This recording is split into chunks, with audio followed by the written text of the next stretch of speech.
Bonjour, bonsoir les amis de Soteria Média. Moi c'est Jeanne Bilonda. Nous voici encore une fois devant vous pour vous présenter la parole de Dieu par notre pasteur Guy Bobala. Le thème c'est la Noël.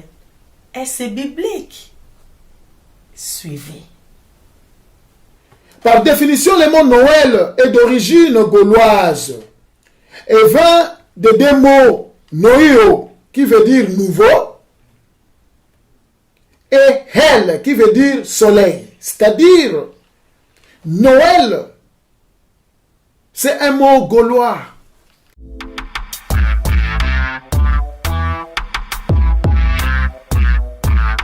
Les Juifs, ce n'était pas dans leur coutume de célébrer les jours de naissance des gens.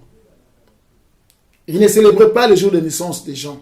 C'est pour ça que vous allez voir donc personne dans la Bible a célébré, aucun des Juifs dans la Bible ou aucun des personnages bibliques juifs a célébré sa date de naissance.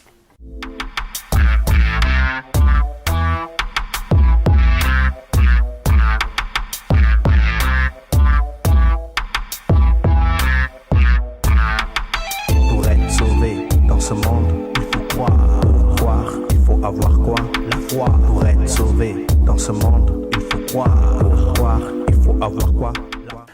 Shalom, shalom, shalom à vous les internautes de Soteria Média. Nous voici une fois de plus sur ces plateaux pour vous parler ou partager avec vous ce thème qu'on a intitulé la fête de Noël. Est-elle une célébration chrétienne? Est-elle une fête biblique? Les chrétiens doivent-ils réellement célébrer Noël? Donc, c'est ce thème que nous allons essayer aujourd'hui de partager avec vous qui nous suivez, afin que l'homme de Dieu soit vraiment accompli, puisse comprendre au moins ce qu'il fait dans la vie. Noël, cette fête qui est célébrée partout à travers le monde, une des fêtes qu'on dira même fameuse, grandiose, parce que partout dans le monde, vous trouverez des gens qui les célèbrent en masse. Il n'y a aucune fête qui est célébrée comme Noël. Et Noël, que bientôt, dans quelques jours, nous allons voir les gens en train de les célébrer. Et la date de sa célébration est le 25 décembre. Et cette date ne rate pas. La fête de décembre, de 25 décembre de Noël, a toujours été une fête excellente. Les gens sont tellement contents. Les gens se donnent vraiment le temps pour le préparatif de cette fête. Il y a de ceux-là qui ont commencé leurs préparatifs depuis même bien longtemps, depuis voire même le mois d'août. Rien que pour que cette fête-là réussisse. Et nous remarquons, comme nous nous approchons maintenant du 25 décembre, les gens sont en train d'acheter des cadeaux et de garder dans leur maison afin que la nuit du 24 au 25, qu'ils puissent déposer leurs cadeaux ou le jour J de la fête, qu'ils puissent le distribuer ou le donner à leurs proches. Même ici, principalement ici en Europe, en Occident, la plupart de nos boutiques, lorsque vous y entrez, vous allez voir de jaquettes pour la fête de Noël, des pantalons pour Noël, des robes pour Noël, des chapeaux pour Noël, voire même des chaussettes, des sous-vêtements, des chaussures pour Noël, des foulards pour Noël. Quand vous allez dans nos magasins, dans nos boutiques, dans nos supermarchés,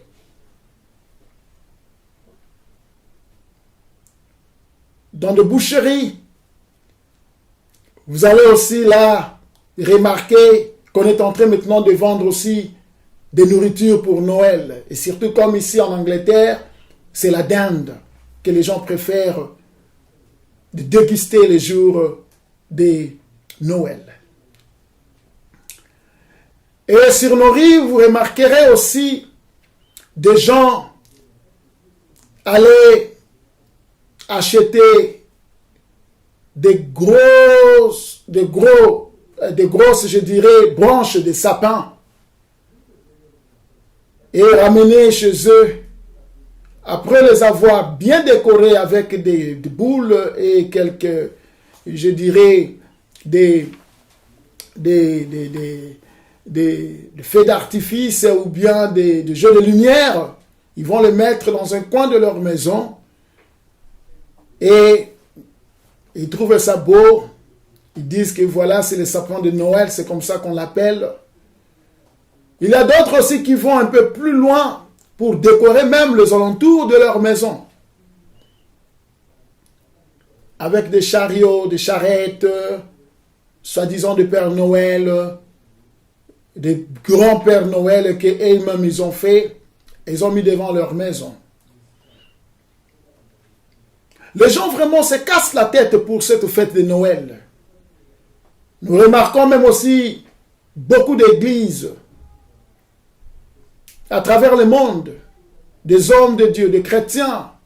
En ce moment-ci, ils sont en train d'organiser des veillées de prière, des chaînes de prière matinales, diurnes, comme aussi nocturnes.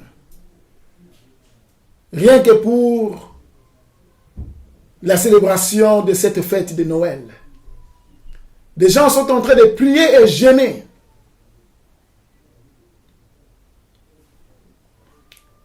Parce que nous nous approchons de Noël de la fin d'année.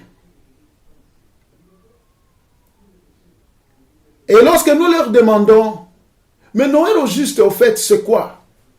Noël. La fête de Noël, c'est quoi?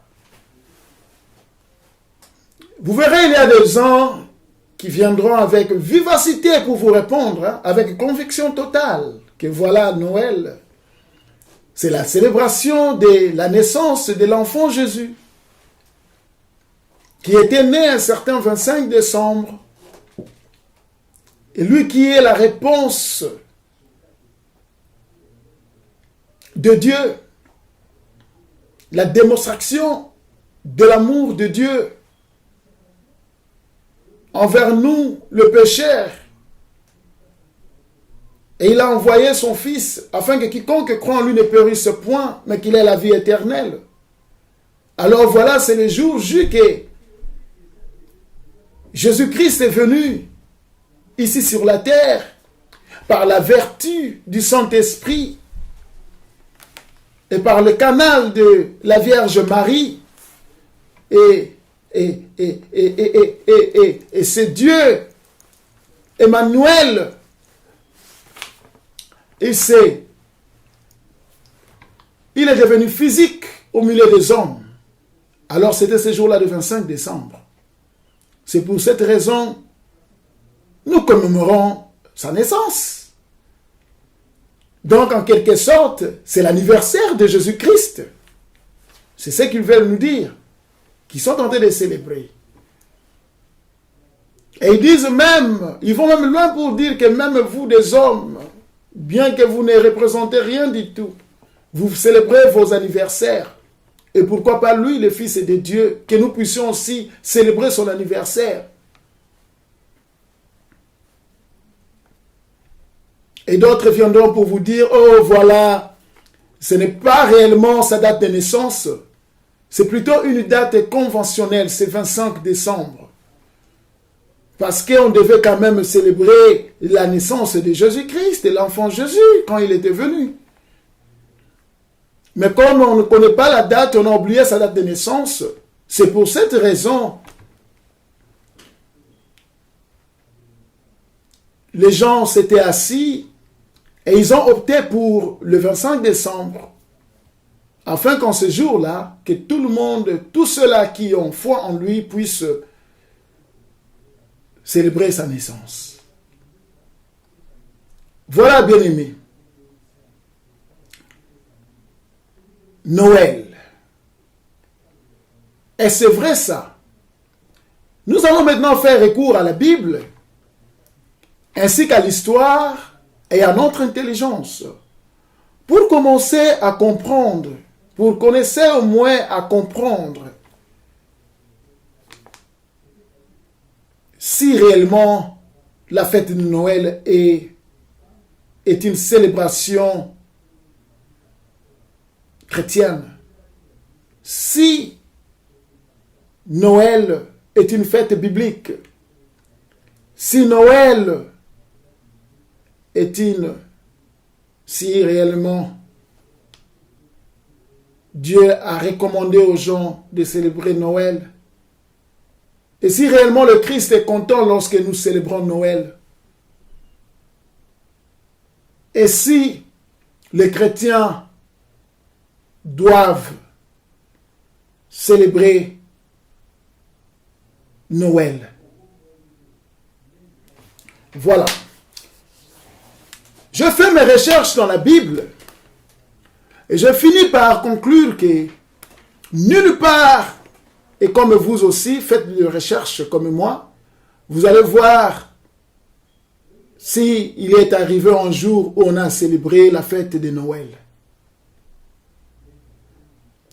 Le mot Noël ne se figure pas dans la Bible. En français, dans toutes les versions. Voilà. Ça ne se figure pas. De même aussi, dans les versions anglaises, Christmas ne se figure pas non plus. Et alors, Noël vient d'où? Et nulle part, même Marie, Joseph, le frère de Jésus, lui-même Jésus, avait célébré son anniversaire. Même ses apôtres, pendant qu'il était là, le Seigneur était ici dans ce monde, même après lui, aucun apôtre a écrit que voilà, il y a eu un jour la fête de naissance de Jésus, on s'était rassemblés quelque part, on a célébré cette fête-là, il y avait eu ceci ou cela. Nulle part dans la Bible vous allez le retrouver. Pourquoi cela alors? Si vraiment Noël était une fête importante pour toi, qui s'est dit chrétien, pour moi, qui s'est dit chrétien. Voilà. Il est évident que les Juifs, ce n'était pas dans leur coutume de célébrer les jours de naissance des gens. Ils ne célébraient pas les jours de naissance des gens. C'est pour ça que vous allez voir, donc personne dans la Bible a célébré, aucun des Juifs dans la Bible ou aucun des personnages bibliques juifs a célébré sa date de naissance. Mais dans la Bible, il y a deux places où vous allez voir deux places. Il y a la mention de fête de Noël. Qu'est-ce que je dis là? Pas le fête de Noël, mais le fête d'anniversaire des gens. Il y a cette mention dans le livre de Genèse 40, 20. Là, on va parler sur la fête d'anniversaire du roi Pharaon. Le troisième jour d'anniversaire de la naissance du Pharaon, il fit un festin pour tous ses serviteurs et il releva la tête du grand échanson et la tête du grand panetier au milieu de ses serviteurs. il rétablit les grands échansons dans sa fonction et celui-ci mit la coupe dans la main du Pharaon. Mais il fit pendre le grand panetier selon l'explication que Joseph leur avait donnée. Le grand échanson ne se souvint pas de Joseph, il oublia. Là, c'est la première fois où nous pouvons voir dans la Bible quelqu'un en train de fêter le jour de sa naissance ou son anniversaire.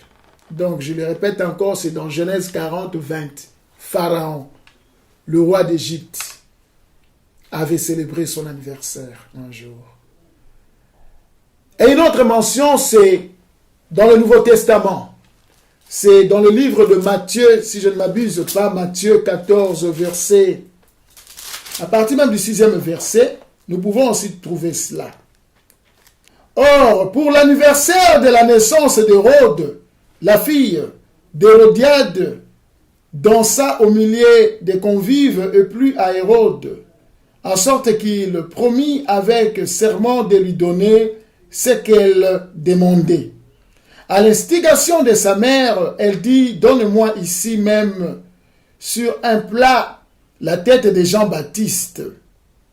Le roi fut attristé, mais à cause de ses serments et des convives, il commanda de la lui donner et envoya décapiter Jean dans la prison. Sa tête fut apportée sur un plat et donnée à la jeune fille qui l'apporta à sa mère.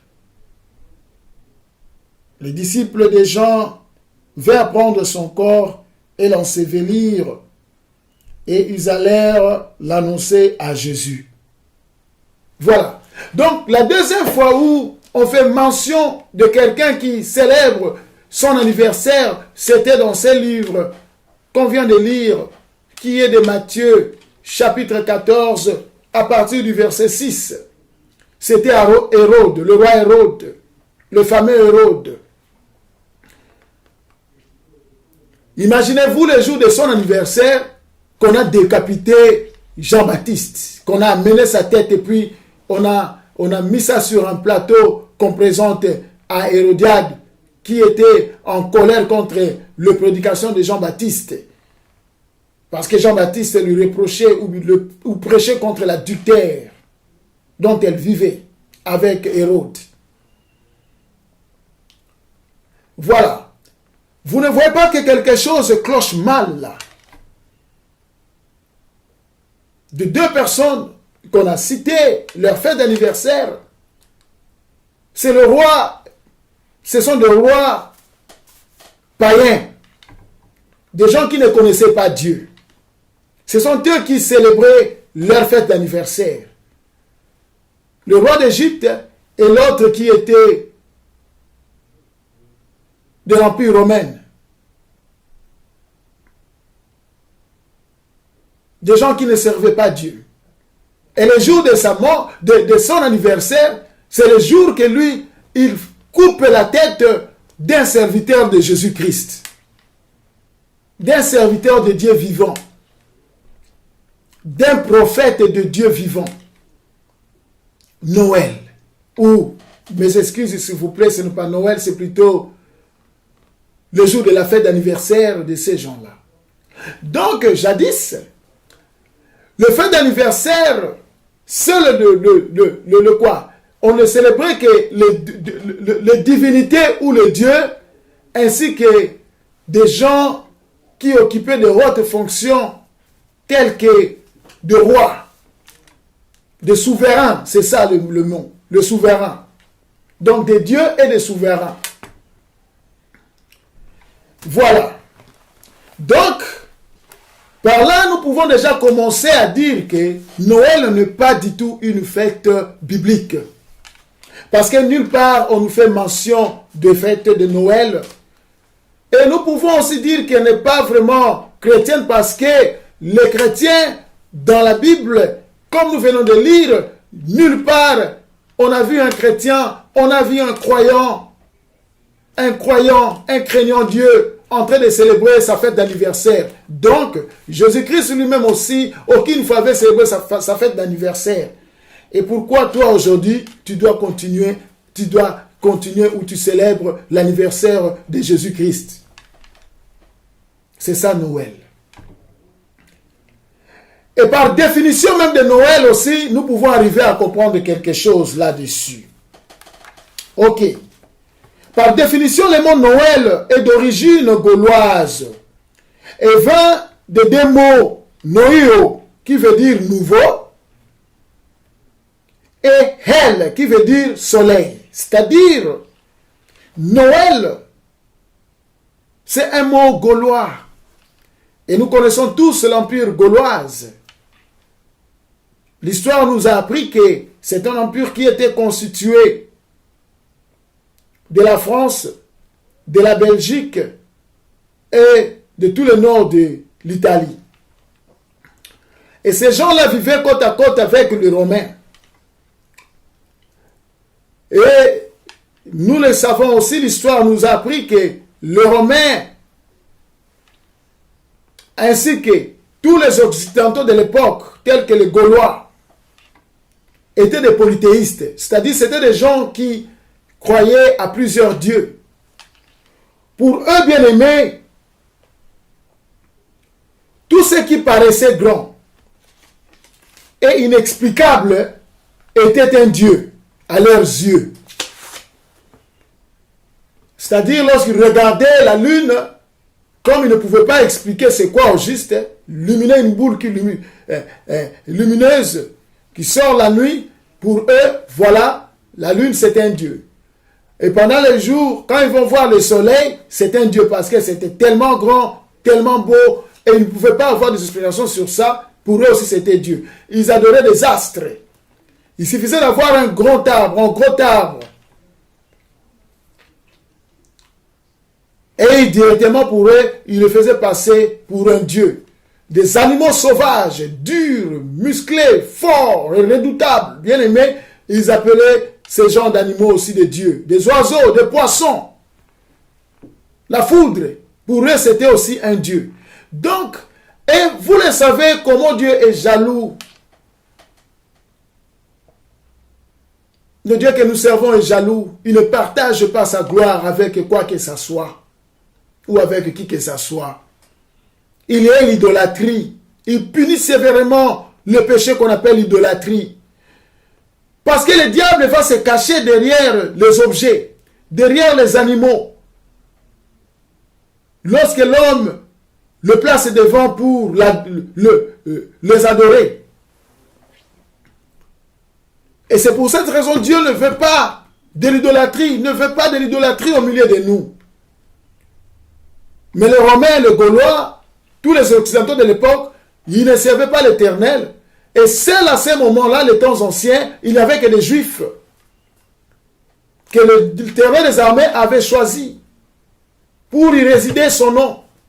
Pour enfin que par leur canal, l'évangile soit prêché partout dans le monde et que le monde arrive à la connaissance parfaite de l'Éternel des armées de Dieu vivant.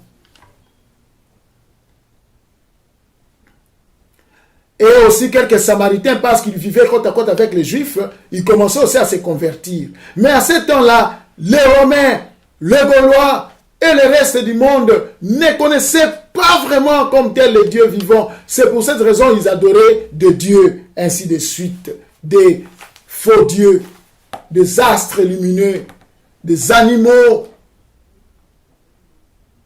et consorts. Ils étaient des polythéistes.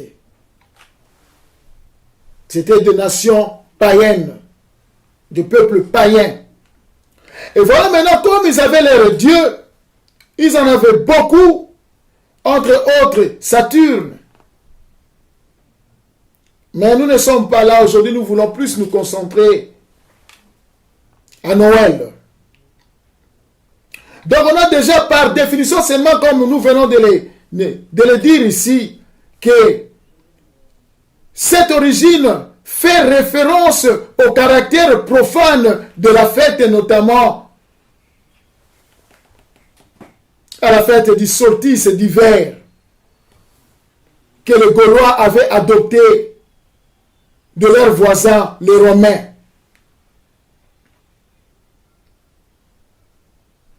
Et ils devaient maintenant commémorer ce Dieu-là.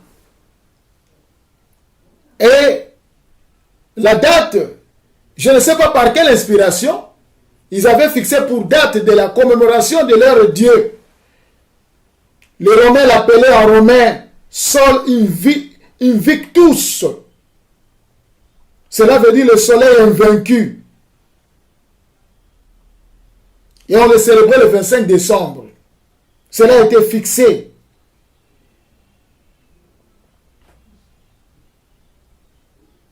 Alors, le jour donc de Noël, comme nous avons dit, le 25 décembre, où Natalis Invictus Solis, la naissance du soleil invaincu. La Bible, ou l'histoire nous dit que l'anniversaire de ce Dieu soleil était institué par l'empereur Aurelius. Celui qui avait choisi cette date-là le lendemain de Saturnale. Saturnale qui était aussi des célébrations de cette divinité Saturne. Voilà. Une fête complètement profane. C'est-à-dire, l'inspiration de la célébration de Noël remonte, bien aimé, ou bien a été donné, ou bien celui qui l'avait amené au monde, aux Romains, c'était l'empereur Aurelius, un païen, quelqu'un qui ne servait pas Dieu. C'est lui qui a mené cette fête-là, qui a fixé le 25 décembre, que ce soit le jour de la naissance de divinité, de leur divinité, le Dieu soleil. Certainement le diable, comme la Bible nous dit, il s'est fait aussi un ange de lumière. C'est le diable lui-même en personne. Parce que d'un païen, il ne peut jamais sortir une bonne inspiration. Quelque chose de bien ne vient que de Dieu. Et Dieu ne pouvait que se révéler à ses serviteurs, le prophète. Pas à Aurelius qui ne le servait pas. Alors maintenant, il y avait aussi d'autres dieux aussi qui étaient célébrés le 25 décembre. Je vais encore donner un autre dieu de l'époque. Il faut que je retrouve ces noms-là. Mithra. C'était un dieu indo-iranien. Lui aussi, on disait que il était apparu ou bien né un certain 25 décembre. C'était des divinités des Indiens et des Iraniens. Il était aussi célébré le 25 décembre. Jusqu'à ce qu'un jour, l'empereur là est mort, il est parti, un autre l'avait succédé au nom de Constantin Ier. Maintenant, Constantin Ier remarquait, c'était pendant son règne que l'Empire romain commençait à se christianiser. On commençait à christianiser l'Empire romain, il devenait chrétien. Pendant la christianisation de l'Empire romain, tout le monde commençait à suivre les apôtres, quand bien même on les tuait, on les lapidait, on le maltraitait. Mais ils avaient fini par gagner beaucoup d'âmes. Beaucoup de gens ont commencé à les suivre. Et voilà alors, Constantin avait fini par remarquer que, eux étant adeptes du roi Soleil, maintenant dans leur culte, dans leur regroupement, dans leurs incantations, il n'y avait pas assez de monde parce que la foule allait vers ceux-là qui parlaient de Jésus-Christ. Alors lui aussi se décida, comme ce sont des gens qui embrassent tous les dieux, ils en avaient Saturne, ils en avaient le dieu soleil, ils ont aussi adopté Mithra, le dieu indo-iranien, comme étant aussi un des dieux à Rome. Et maintenant, quand ils ont entendu parler de Jésus-Christ, le Constantin Ier, lui aussi, il s'est fait, entre guillemets, chrétien. Rien que dans le but de ne pas perdre la popularité. Bien aimé, on ne devient pas chrétien pour se faire populaire. On ne devient pas chrétien pour se faire l'argent. La chrétienté, ce n'est pas en parole. Mais c'est plutôt en action. C'est plutôt la repentance, le changement de vie. Mais cet empereur n'avait pas changé sa vie. Il avait toujours avec lui des divinités qu'il adorait. Mais il s'est fait chrétien uniquement pour gagner la masse qui allait vers les apôtres. Alors que toutes ces mauvaises pratiques idolâtres, il ne voulait pas les abandonner. Il les a amenés aussi avec lui. Entre autres, la célébration de 25 décembre. C'est alors plus tard, il y a eu encore un autre empereur que j'ai oublié son nom.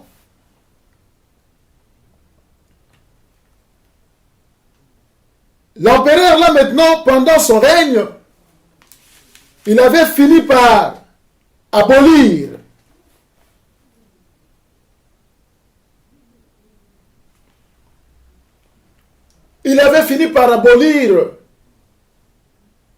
tout le reste ou toutes les divinités dont son prédécesseur adorait. Mais avant de continuer, bien aimé, je voulais encore mentionner aussi un autre. Mithra, bien aimé, il était aussi considéré comme le soleil vertueux. C'était ça, c'est comme ça qu'on l'appelait, soleil vertueux. À Babylone aussi,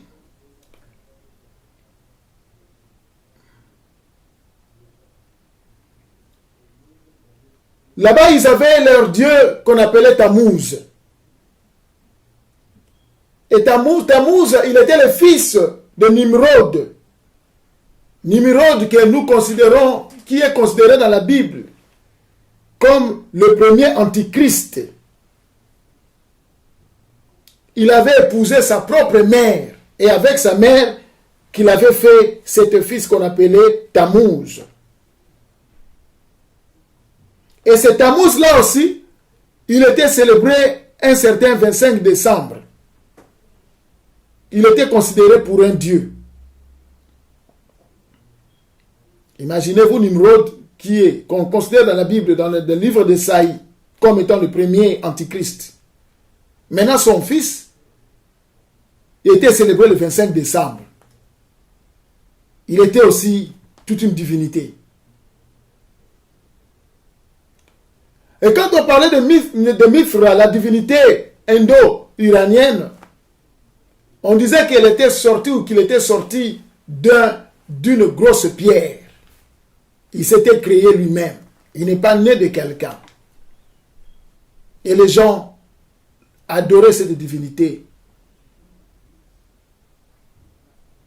Un certain 25 décembre qu'elle était célébrée. Vous ne voyez pas que quelque chose ne sonne pas bien là. Ce genre de coïncidence. Que tous ces faux dieux-là, on les célébrait le 25 décembre. Et ils attiraient la foule, ils avaient beaucoup d'adeptes. Et leurs adeptes maintenant, c'était les mêmes personnes qui s'étaient converties en christianisme. Mais ils n'étaient pas vraiment bien convertis parce qu'ils continuent toujours à mener leur célébration du 25 décembre avec eux.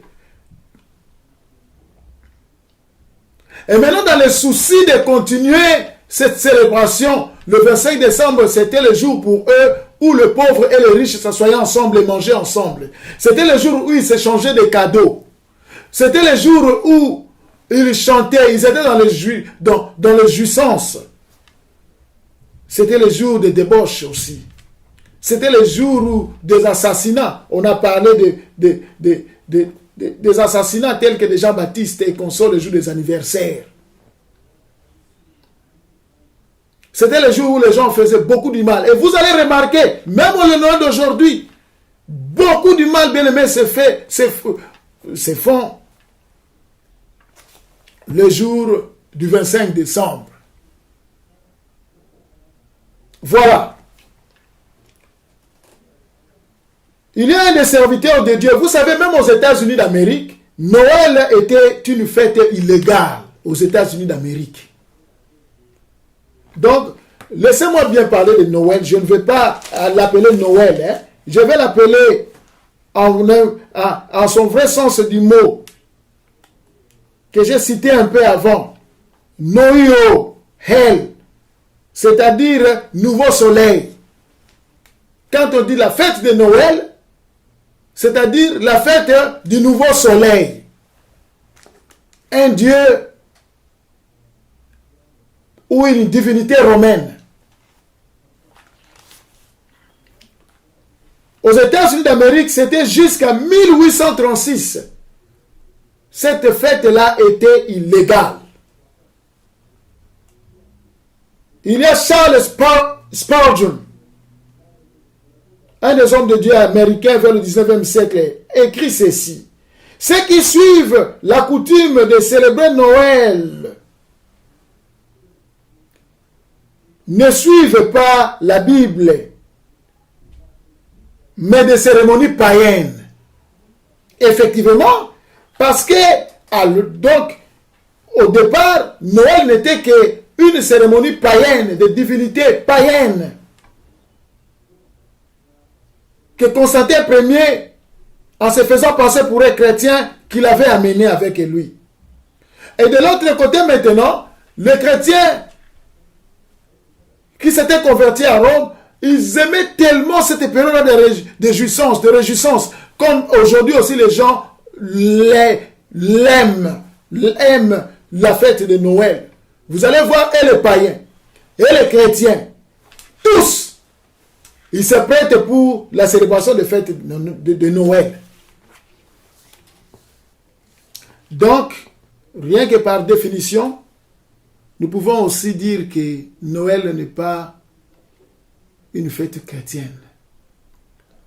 S'il faut fêter, bien aimé, le Seigneur Jésus-Christ était venu dans ce monde il n'y a que 2000 ans de cela.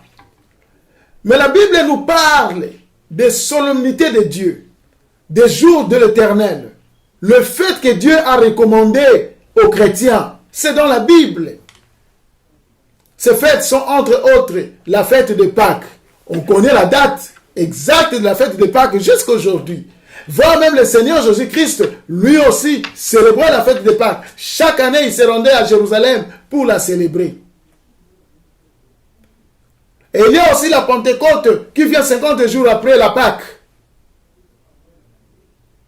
Le Seigneur aussi célébrait cette fête-là. Dieu a dit, vous célébrerez mes ordonnances, vous observerez mes ordonnances à perpétuité. Donc Pâques, Pentecôte, il y a aussi trompette, la fête des trompettes. C'est bel et bien mentionné dans la Bible. Et aussi la fête de prémices. S'il ne faut que citer ces quatre-là. Mais combien de gens célèbrent ces quatre fêtes-là? Combien même c'est bel et bien mentionné dans la Bible. Combien même c'est Dieu lui-même qui a demandé à son peuple de célébrer ces fêtes-là. Pourtant, ces fêtes-là ne sont même pas considérées comme la fête de Noël. Peut-être un peu, il y a aussi, je vais citer, j'avais oublié, le tabernacle, aussi la fête des tabernacles. Qu'on peut ajouter aussi sur la liste de fêtes que Dieu avait recommandées à son peuple. Est-ce que tu célèbres même le tabernacle, toi? La fête des tabernacles, bien aimé. Vous célébrez même la fête des tabernacles? Non. Mais le 25 décembre, c'est ce qui vous importe. ce que Dieu a dit n'est pas vraiment important pour vous. Voilà. Donc, s'il faut célébrer des fêtes, il y a ces fêtes-là qu'il faut célébrer. Mais pourquoi vous ne les célébrez pas? Vous allez célébrer une fête bien-aimée qui se déroule, une date bien-aimée que la Bible ne le reconnaît même pas. Une date inspirée par des rois mondains, par des empereurs mondains, des ennemis de Dieu. Bien-aimé, derrière le 25 décembre, c'est le diable lui-même qui se cache. C'est le jour où le diable lui-même, bien-aimé, parce que le diable cherche à être adoré, il fait tout pour se faire passer de ton père. Le jour du 25 décembre, tout ce qui se passe dans le monde, ce sont des mensonges. Le sapin, qu'est-ce que ça représente? Qu'est-ce qu'un arbre peut représenter dans la Bible? Vous allez voir que vous faites entrer des hommes bien-aimés dans votre maison. C'est lui-même le diable. Santa Claus. Clown. C'est ça le mot-là. Clown. Si dans la Bible, on connaît la date de fête de Pâques, de Pentecôte, des trompettes ou des tabernacles, des trompettes et des tabernacles, alors que ce sont des fêtes bien anciennes que le jour où le Jésus-Christ est né. Mais pourquoi on ne connaît pas la date de naissance de Jésus-Christ? Voire même le mois. Il y a des gens qui font des calculs. Parce que le 25 décembre, il fait tellement froid à Bethléem. Les bergers ne peuvent pas aller dehors pour aller trouver de la nourriture avec leurs bêtes ou leurs animaux. Ils se cachent du froid. Donc le Seigneur ne pouvait pas naître au mois de décembre. Alors si Dieu a caché cette date-là aux hommes, si dans la Bible, aucun homme de Dieu a célébré son anniversaire, à combien plus forte raison que Dieu n'aimera pas aussi que son Fils unique soit célébré le 25 décembre, ou même une autre date. La Bible nous dit, ce qui est révélé, c'est pour l'homme, et ce qui est caché, c'est pour Dieu. Comme on ne connaît pas la date de la naissance de Jésus, comme lui-même il ne l'a pas célébré, ni la famille par laquelle il est venu dans le monde, et pourquoi toi tu dois continuer à célébrer une date inspirée par des rois ou par des empereurs mondains. Voilà. Jésus-Christ doit être célébré du 1er janvier au 31 décembre. Pas seulement à une date spécifique.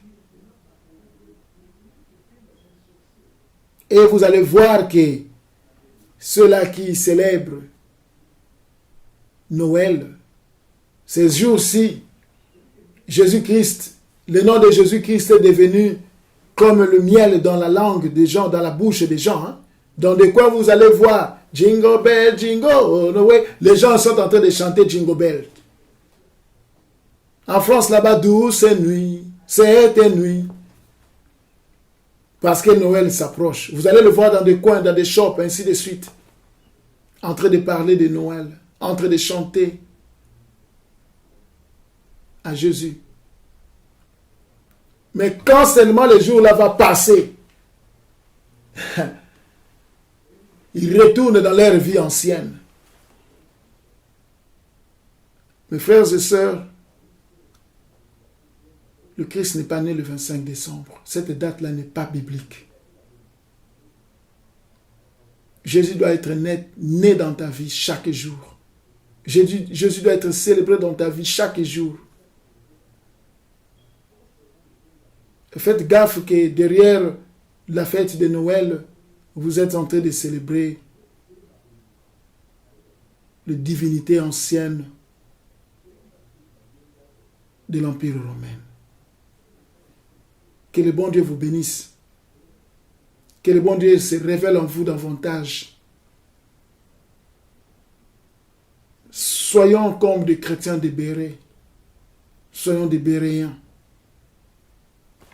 Ne faisons pas des choses pour faire. Ne suivons pas des doctrines pour suivre. La Bible nous dit que la parole de Dieu est une lampe à nos pieds. La lampe fait quoi? Éclairer. Allez chercher dans les Écritures avant de suivre quoi que ce soit. Osée nous a parlé que mon peuple périt parce qu'il manque la connaissance. Attention que derrière cette fête-là,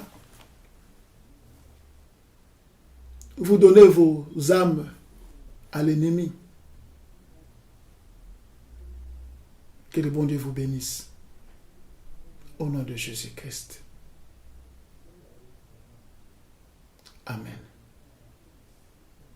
C'était le pasteur, votre humble serviteur, Baye Kele Guy Bobala,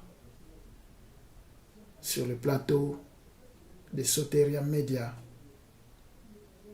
sous la direction de lui-même l'homme de Dieu, pasteur José Chitoko.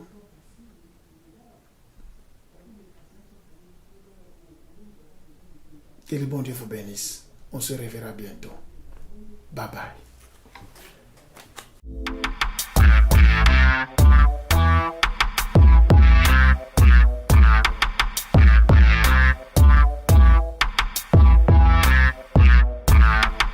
Pour être sauvé dans ce monde, il faut croire. Pour croire, il faut avoir quoi? La foi. Pour être sauvé dans ce monde, il faut croire. Pour croire, il faut avoir quoi?